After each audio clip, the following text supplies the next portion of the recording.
বলেন তো ভাই, আগুনটা গতকাল রাত 2:30টার দিকে কিভাবে লাগলো বা আপনি কি দেখেছেন?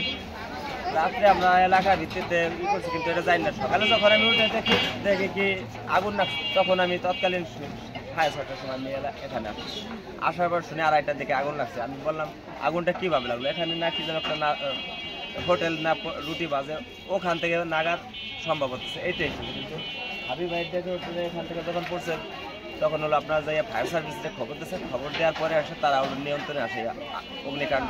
এটা 8টা দোকান পুড়ে যায়। এখানে বদে বসে মতিয়া ফকির ভাই আছে, ওনার দোকান কবির ভাই আছে 3 নং ওয়ার্ডে, ওনার দোকানটা পুড়ে গেছে, অনেকটা ক্ষতিগ্রস্ত হয়েছে। কি দোকান ছিল এখানে? এখানে একটা ডেকোরেটর ছিল, বিসমিল্লাহ ডেকোরেটর হাবিব ভাই। পাশে ছিল আপনার যে একটা গার্মেন্টস দোকান, পুরান কাপড় চোপড় বিক্রয়। তারপরে ছিল আপনার যে মতিয়ার ফকির বদে বসে একজন ভাই, তার দোকানটা। তারপরে ছিল কবির ভাই দোকান, তারপরে কিছু ড্রেস মিসারি, এইগুলো ক্ষতিগ্রস্ত হয়েছে এই দোকানের। এই ঘটনা আনুমানিক কয়টার দিকে? 2:30টার দিকে এই অগ্নিকাণ্ড ঘটনা ঘটে।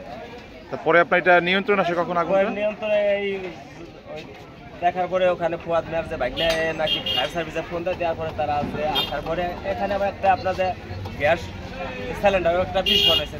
কিছু কিছু মানুষ আতঙ্কের মধ্যে, তখন ফায়ার সার্ভিস আইসে তারা এই আগুনটাকে নিয়ন্ত্রণে নেয়।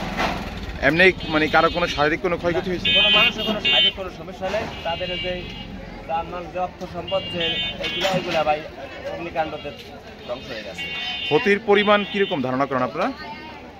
এই যে একটা যে করবো যে হাবি ভাই, এই যে অনেক ক্ষতিগ্রস্ত হয়েছে। যে কাপড় থেকে শুরু করে মনে করেন যে কারেন্টের তার মার যে ডেকোরেশন যত কিছু সবগুলা মিলে গেছে। কি মনে করেন ক্ষতিগ্রস্ত হয়েছে।